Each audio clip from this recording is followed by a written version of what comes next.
Imagine a quiet beach pier instantly transforming into a chaotic mob of hundreds of teenagers, all triggered by a single, untraceable social media post. Right, and then picture the local police intercepting that exact post, hijacking the digital flyer, and launching a targeted psychological operation to shut the riot down before the first teenager even arrives. I mean, it sounds like the plot of some cyberpunk thriller, Oh, totally. but it's actually happening right now across Florida.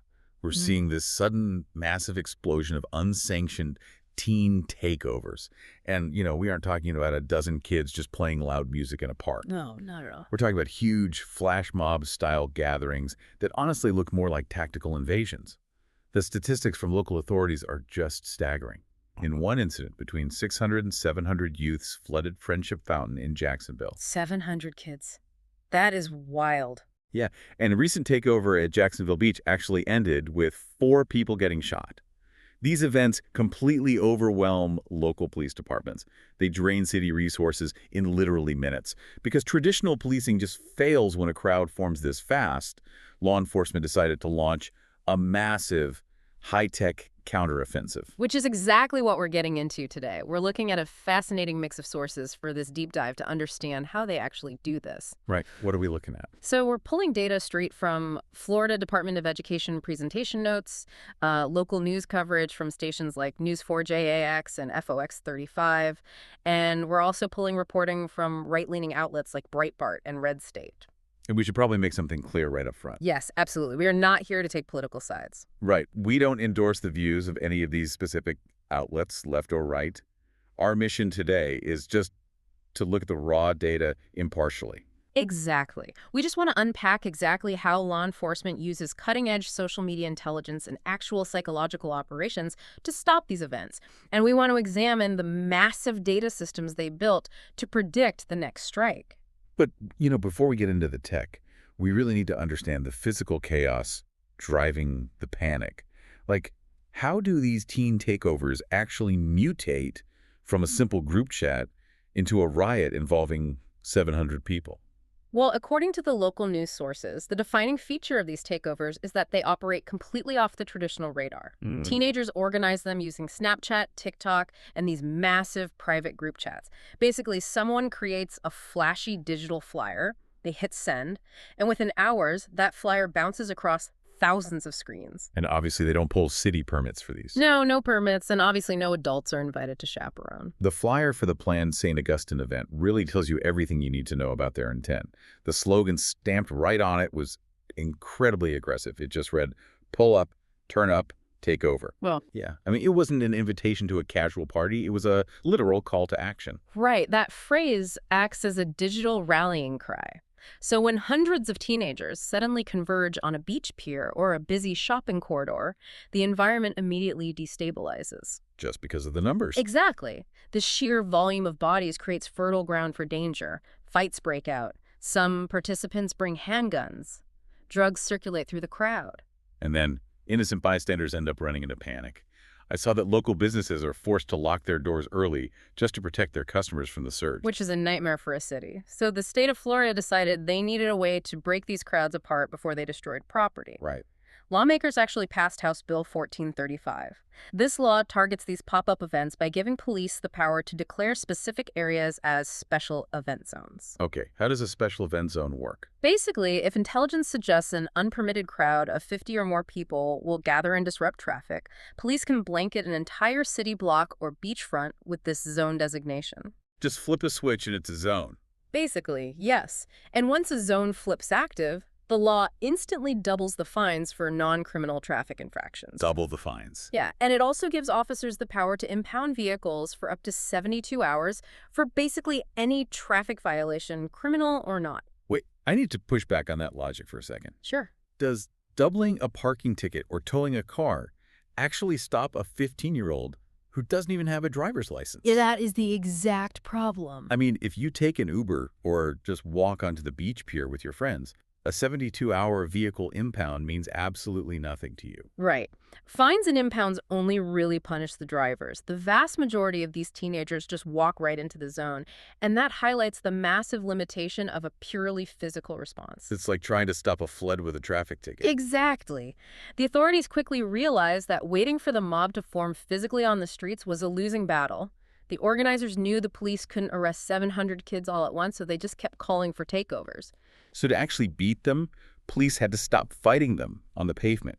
They had to start fighting them where the events were actually born. On their smartphones. Right. So Florida schools and police linked up to build an early warning system. They call it the Social Media Monitoring Tool, or SMM. SMM, okay. Yeah. And they integrated this tool directly into the Florida School Safety Portal. This system conducts real-time surveillance 24 hours a day, 7 days a week. It literally never sleeps. And the scope of what they monitor is huge. They scan Twitter, Facebook, Instagram, YouTube, Reddit, Flickr, Pinterest. It's everywhere. They scrape millions of blogs and hundreds of thousands of forums. They even comb through customer review sites. They use algorithms to actively hunt down specific keywords. And they group these keywords into 5 main buckets, right? Gun, bomb, bullying, mental health, and general. But while keyword scanning catches a lot of noise, the true power of the system relies on location tracking. The SMM uses geotags and geolocation data pulled directly from those social media platforms. So they know where the post came from. Exactly. Then they draw invisible digital boundaries around the physical property of the schools. They call these boundaries geofences. Think about your own kids for a second. If they send an angry, sarcastic tweet from their bedroom, the system ignores it. Right. The training slides explicitly state that home-based posts aren't captured. But the second their phone's GPS registers that they've crossed that invisible geofence, Bam. yeah, the trap snaps shut. Once they walk onto school grounds and post a flagged keyword, the system logs their specific social media handle. It basically attaches a permanent digital tracking tag to that username. Right. From that moment on, the algorithm scrapes their public posts on Twitter or Reddit no matter where they physically log in from tomorrow. Okay, wait. Here's where it gets really interesting, but also a bit concerning. Isn't this crossing straight into Big Brother territory? How does an algorithm know the difference between a kid making a terrible, sarcastic joke about a bomb with their friends and an actual violent threat? Algorithms don't understand context. Or sarcasm, yeah. The developers actually recognized that risk, so they built a human safety net into the process. Okay, how does that work? When the algorithm flags a keyword match, it doesn't automatically trigger a SWAT raid. Instead, it routes the alert to a team of hired analysts. 2 real human beings manually review the social media post. Real people. Yes. They look at the context, the previous post history, and the tone. Only after those humans verify the threat do they escalate the alert to the authorities. And they categorize the severity of the threat using a tiered system. Tier 1 is critical. Right. That involves concrete posts about guns, bombs, knives, or planning physical assaults. Things that need immediate action. Exactly. Yeah. Then Tier 2 is urgent. That bucket covers severe bullying, harassment, depression, suicide threats, or a student expressing constant explosive anger. So you have this massive net catching data, humans filtering it, and a pipeline delivering the most severe threats directly to local law enforcement. The intelligence gathering makes sense. But translating an alert into physical action is where things get really wild. Oh, for sure. We see this perfectly illustrated in an incident at St. Augustine Beach, which Breitbart and local news covered pretty heavily. Yeah, the St. Augustine incident is a perfect case study. Organizers scheduled a massive takeover for mid-afternoon at a local ocean pier. A classic target. Right. They pushed out their digital flyer across all the usual networks. But the police were already watching the feeds. The St. Johns County Sheriff's Office operates a specialized unit called ARDIC. Which stands for Real-Time Intelligence Center, right? Exactly. ARDIC analysts intercepted the digital flyer while it was still gathering steam. And instead of just parking a dozen patrol cars at the beach and waiting for the fight to start, the police launched a digital counterattack.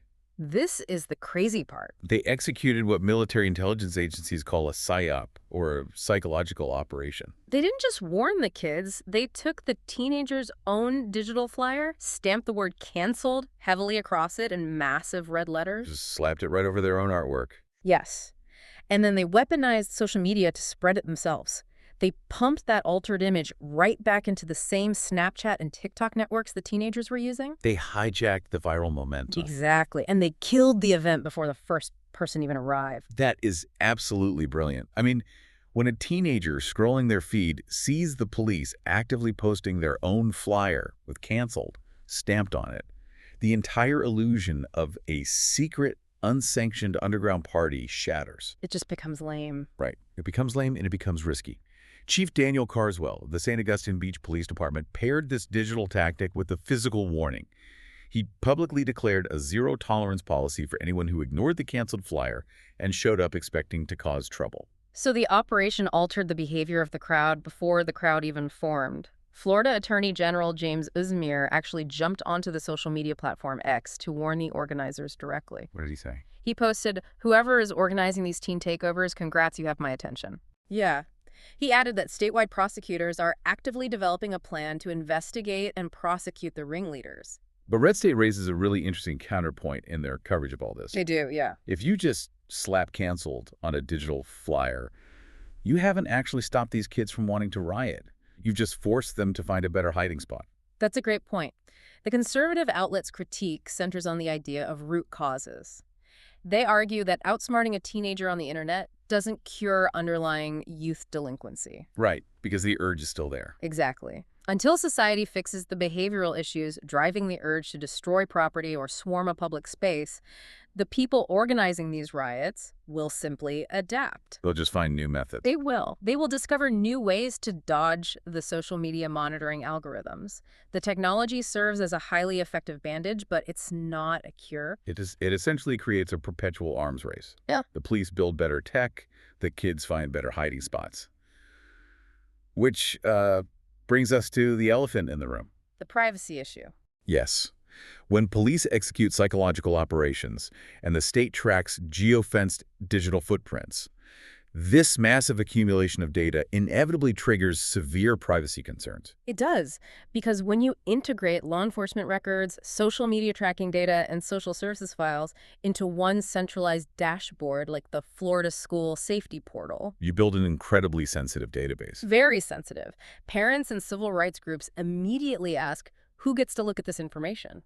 I mean, the ACLU publicly opposed the special event zones because they give police broad power to lock down an entire city block. But the portal presents an entirely different threat. If I'm a parent, I want to know exactly what safeguards exist to protect my kid's online life from being scrutinized by a random school administrator. Well, the state claims they built strict operational safeguards to protect civil rights. First off, to avoid profiling or unjustly labeling students, the system absolutely forbids storing demographic data. Okay, so it strips out personal identifiers. Yes. It actively strips out a student's race, sex, religion, and disability status. That prevents an algorithm from targeting someone based on their background. But what about the actual data the system does display? They instituted a look but don't touch policy. Authorized users cannot download or permanently store any information they view on the portal. So they can't save it to a flash drive? No. The screen only displays the data temporarily. The system also enforces a hard 30-minute screen timeout. If a user walks away from their desk, the system logs them out immediately.